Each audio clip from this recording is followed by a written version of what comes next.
দর্শক, আমি দাঁড়িয়ে আছি নারায়ণগঞ্জের রূপগঞ্জ এলাকার তারাবা পৌরসভার ৯ নং ওয়ার্ডে মুগরাকুল গ্রাম এবং মুগরাকুল বাজারে। এই বাজারে কিন্তু একজন ভালো মানুষ আছেন, ইউনুস আলী একজন মাদক ব্যবসায়ী, যিনি আশরাফ আলীর ছেলে হিরণকে বাধা দিয়েছিলেন। বাধা দেওয়ার পরে তার বিরুদ্ধে কিন্তু আসলে একজন মাদক ব্যবসায়ী তার বিরুদ্ধে একাধিক আসলে পত্রপত্রিকায় বিভিন্ন ধরনের প্রচারণা চালায়, তাকে হেয় প্রতিপন্ন করায়। এলাকার যে জনগণ আছে, এলাকার যে সাধারণ মানুষ আছে, তারা কিন্তু আসলে ফুঁসে উঠেছে। ইউনুস কিন্তু একজন ভালো ব্যক্তি, এলাকার মানুষ দাবি করেছেন, যেমনটি আমাদেরকে জানিয়েছেন। এখন আমরা চলে যাব দু একজন আসলে এলাকাবাসী কি বলে তাদের মুখ থেকে আসলে আমরা শুনতে যাব আসলে তারা কি বলে। দর্শক, আপনার সাথেই থাকুন।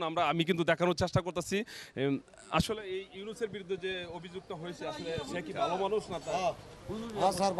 আমাদের ভাই মোহাম্মদ জনাব ইউনুস মিয়া আমার দৃষ্টিতে অনেক ভালো, অত্যন্ত ভালো, এবং ওর বিরুদ্ধে যে মিথ্যা মামলা দেওয়া হয়েছে এটা সম্পূর্ণ বানোয়াট। এলাকাবাসী এখানে অনেকে আছেন, সকলেরই একই বাক্য, ইউনুস এই সকল বাজে কাজে কোনো জড়িত নয়।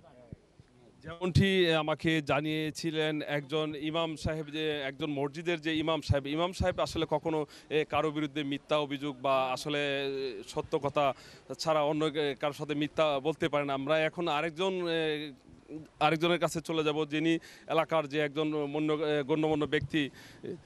ভাইজান, এই যে ইউনুস, জি আসলে লোক কিরকম?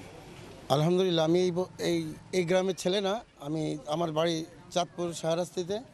দীর্ঘ 2004-এ আমি এই এলাকায় ঢুকি, সম্মানের সহিত ব্যবসা করে যাচ্ছি। আজও ইউনুস ভাইয়ের বিরুদ্ধে এমন কোনো লিগেল আনলিগেল অভিযোগ পাই নাই। একদম সাধারণ মানুষ যেভাবে চলে ঠিক এইভাবেই আমাদের সাথে ওতপ্রোতভাবে সম্পূর্ণ আমাদেরকে সাহায্য সহযোগিতা করে যাচ্ছে। আমাদের ব্যবসা ক্ষেত্রে বলেন, আমার কোনো সাধারণ মানুষের ক্ষেত্রে বলেন, রিক্সাওয়ালা, এমন কোনো লোক নাই যে ওনার বিরুদ্ধে কোনো কথা বলবে। আমার ব্যক্তিগত পক্ষে বলতেছি যে ওনার বিরুদ্ধে যেই মিথ্যা অভিযোগ আসছে, আমরা এটার প্রতিবাদ করি এবং সূক্ষ্ম বিচার এবং তদন্ত আশা করি।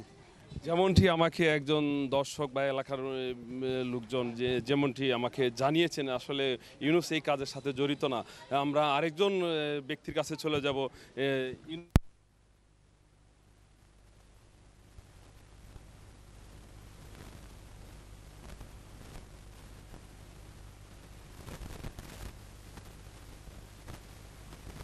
কোনো সময় এসব আমরা পাইনি, আমরা কোনো লোকই পাইনি। খুব ভালো দর্শক, যেমনটি আরেকজন ব্যক্তি আমাকে জানিয়েছিলেন, এখন আমরা অভিযোগ করেছেন।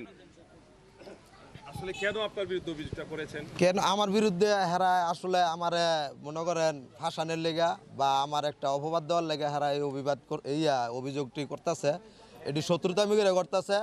আমি মনে করেন 5 দিন আগে আমগো এলাকার ভিতরে অনেক মাদক ব্যবসায়ী আছে, আমি সবারে হুঁশিয়ার করছি, বেলা এই এলাকার ভিতরে কেউ মাদকের ব্যবসা করতে পারবে না। যদি মাদকের ব্যবসা করো আমি সবাইরে পুলিশের আলতা ভুক্ত করে দিব, এবং যেই করুক তাকে পুলিশের হেফাজতে দিয়ে দেবো, পুলিশ খবর দিয়া। তো আমি এই কথা বলার পরই হেরাই বিভিন্ন ধরনের পত্রিকা বিভিন্ন লেখালেখি কইরা আমার হয়রানি করতেছে, আমার মানহানি করতেছে। আসলে বলার কিছুই নাই। আমি একজন সাধারণ লোক, মুগরাকুল। আমার কত হইল মুগরাকুলের প্রত্যেকটা মানুষের কাছে জানেন আমি লোক হিসাবে কীরকম। যদি আমি খারাপ হয়ে থাকি তাই আইনে যা হয় আমি সব মাথা ভাইতে নেব, আর যদি আমি ভালো লোক হয়ে থাকি তো যারা আমার বিরুদ্ধে ষড়যন্ত্র করতেছে তাদের বিচার চাই আমি। ধন্যবাদ। যেমনটি আসলে আমাকে জানিয়েছেন, যেমনটি আমাকে আসলে জানিয়েছেন যে আসলে উনি একজন ভালো লোক, শুধুমাত্র মাদক বিক্রেতা, মাদক সেবনকারীদের বাধা দেওয়ায় তিনি আজকে একজন পত্রিকায় শিরোনামে হয়েছেন ইউনুস বাহিনী। তবে আমি আশা করব যে প্রশাসন নিরপেক্ষ তদন্ত করে যে দোষী সাব্যস্ত যে মাদক ব্যবসায়ী তাদের বিরুদ্ধে ব্যবস্থা নিতে, আর না হয় এরকম ধরনের আরও সমগ্র বাংলাদেশে আরও হাজার হাজার ইউনুস বাহিনী জন্ম হবে এই মাদক কারবারিদের জন্য। এই ছিল আমার কাছে মনিরুল আলম, গ্লোবাল টেলিভিশন, নারায়ণগঞ্জ।